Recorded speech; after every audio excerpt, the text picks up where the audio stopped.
Speaker, আপনাকে ধন্যবাদ। ত্রয়োদশ জাতীয় সংসদের প্রথম অধিবেশনের 13তম দিনে সকালের অধিবেশনে উত্থাপিত বিলগুলোর উপর দফাওয়ারি কোনো সংশোধনী প্রস্তাব না থাকায় সংসদে এসব বিষয় নিয়ে আলোচনা হয়নি। সংশ্লিষ্ট মন্ত্রীরা বিলগুলো উত্থাপন করলে সর্বসম্মতিক্রমে সেগুলো পাশ হয়। অধিবেশনে সভাপতিত্ব করেন স্পিকার হাফিজউদ্দিন আহমদ।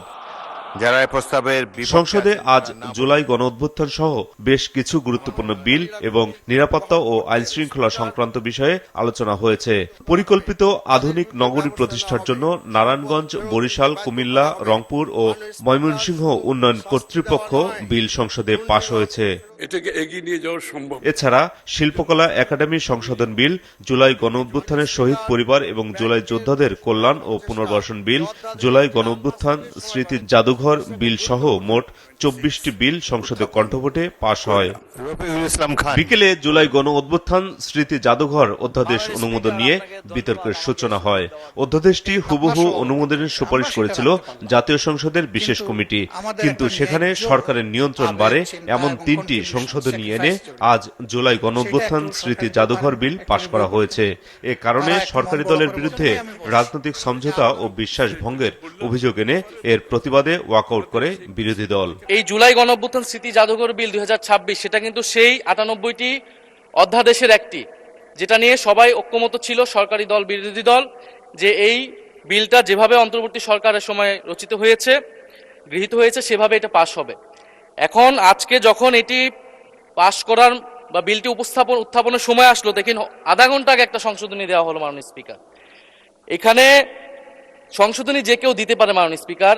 যে 98টাতে ঐক্যমত আমরাও করেছি, সেই 98টার প্রত্যেকটাতে আমরা আপত্তি এবং সংশোধনী দিতে পারতাম, কিন্তু এটা আমাদের মধ্যে একটা কনসেনসাস হয়েছিল যে এটা এই বিলগুলো নিয়ে আমরা কোনো প্রশ্ন তুলব না। এ কারণে কিন্তু মাননীয় স্পিকার সেই সব প্রত্যেকটা বিলে কিন্তু আমরা হ্যাঁ বলেছি, আমরা ঐক্যমত দিয়েছি।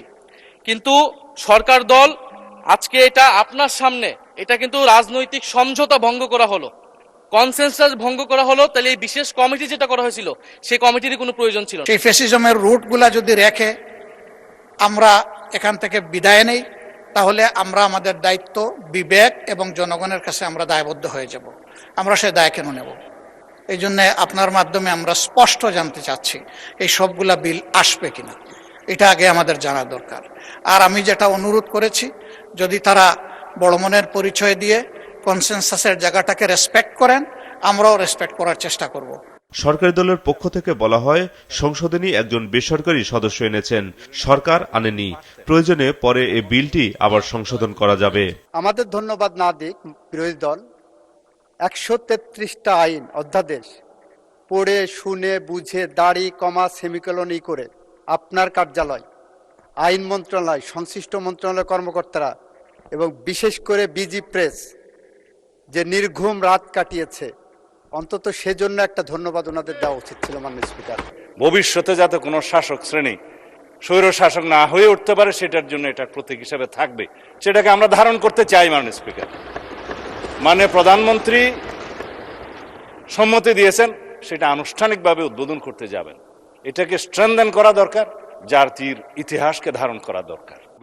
সংসদে আজ 24টি সহ চলতি অধিবেশনে মোট 91টি বিল পাশ হয়েছে। আগামী 15 এপ্রিল বেলা 11টা পর্যন্ত সংসদ মুলতবি ঘোষণা করেন স্পিকার হাফিজউদ্দিন আহমদ। সবাইকে ধন্যবাদ। মাহমুদুল হাসান, মাছরাঙা সংবাদ, ঢাকা।